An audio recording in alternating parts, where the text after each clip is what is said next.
All right, buckle up, everybody, because today we're diving deep, deep into the world of Breaking Bad and the enigma that is Walter White. He's a fascinating character, isn't he? Absolutely. And you listeners clearly agree, because we got tons of requests to really pick apart what makes this guy tick.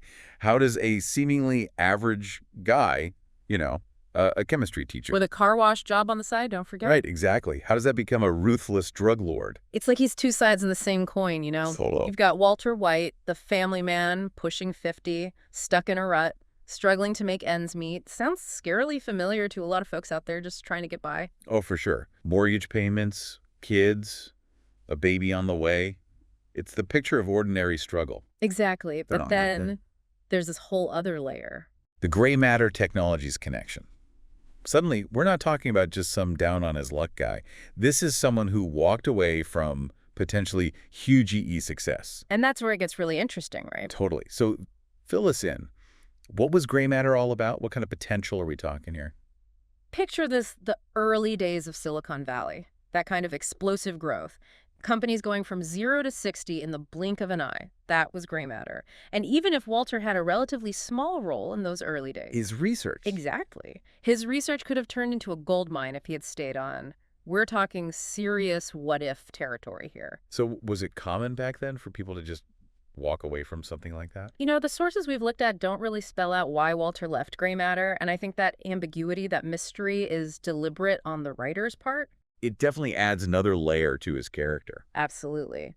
But it also adds this tragic dimension, this lingering sense of what could have been that hangs over Walter's head. It fuels his frustrations, his feelings of failure.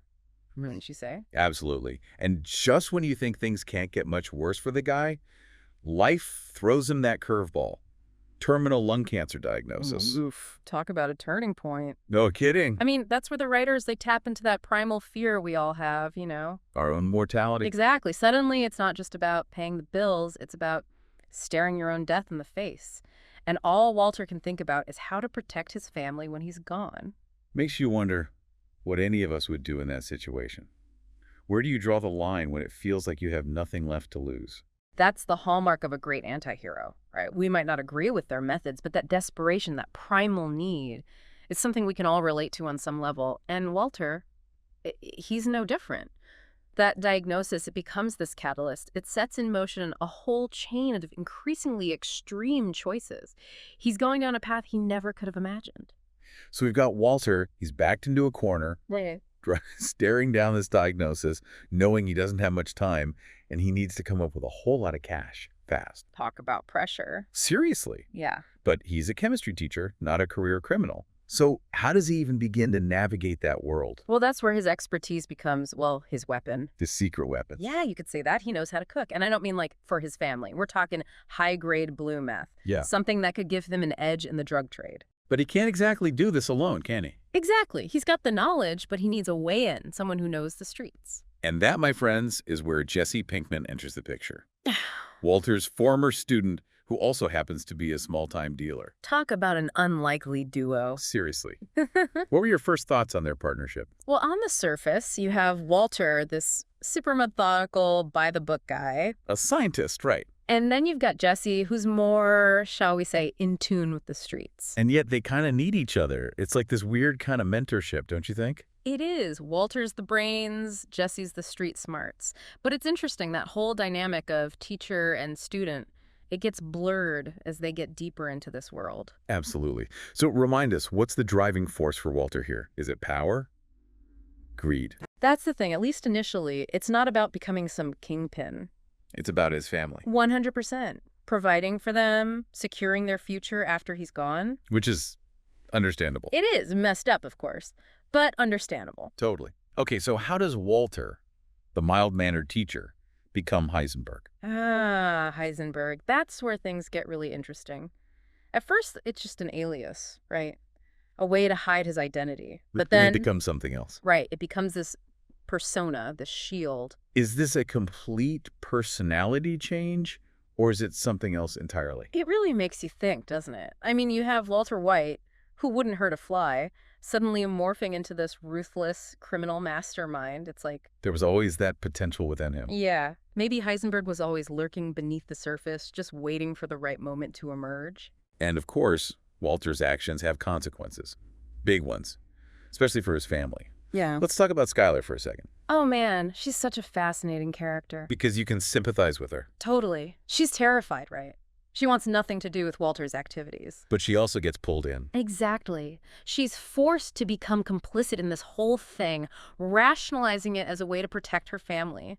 It's brilliant writing, honestly. You feel for her, even when you're frustrated by her choices. And then there's poor Walt Jr., stuck in the middle of it all. Oh, man. Talk about being dealt a bad hand. Walt Jr. is a victim in every sense of the word. He idolizes his dad. Of course, he has no idea who his father has really become. Yeah. And when the truth comes out, man, it's heartbreaking. Really drives home the devastating impact of Walter's actions. It's true. It's like that feeling when you see a train wreck about to happen, you know? You can't look away, even though you know it's going to be bad. Totally. Yeah, it is like a train wreck. You're right. Yeah. You know it's going to be bad, but you can't tear your eyes away. Exactly. But why is that? Yes. Why are we so drawn to Walter White? This guy who just breaks bad. That's the million-dollar question, right? And I think, honestly, it's because Breaking Bad doesn't shy away from the gray areas of morality. Right. It's not black and white, good versus evil. It's messy, Yeah. you know? Totally. And I think deep down, we're kind of fascinated by that. Oh, absolutely. We like to think we'd never cross those lines, but who knows? Exactly. It makes you question everything. It does. And throughout the series, we do see those glimmers of the old Walter, you know, Yeah. those moments of compassion, regret. Uh-huh. But as Heisenberg takes over, those moments, they become fewer and farther between. It's a slow burn, right? He gets a taste of power, and it consumes him. It's like that old saying, be careful what you wish for. Right. Walter, he starts out wanting to provide for his family. A noble goal, right, at first. Exactly. But somewhere along the line, it all gets twisted. A road to hell is paved with good intentions, right? Oof, ain't that the truth? So as we wrap up our deep dive into Walter White, what's the one thing you want our listeners to take away from all of this? I think Breaking Bad throws up a giant mirror to our own complexities. It reminds us that none of us are purely good or bad. We all have the potential for both. And maybe it's a good reminder to check ourselves once in a while, right? Make sure we're not heading down a path we can't come back from. 100%. Well said. And to all our listeners out there, thank you for joining us for this deep dive. We'll be back next time with another fascinating character to dissect. Until then, keep those requests coming.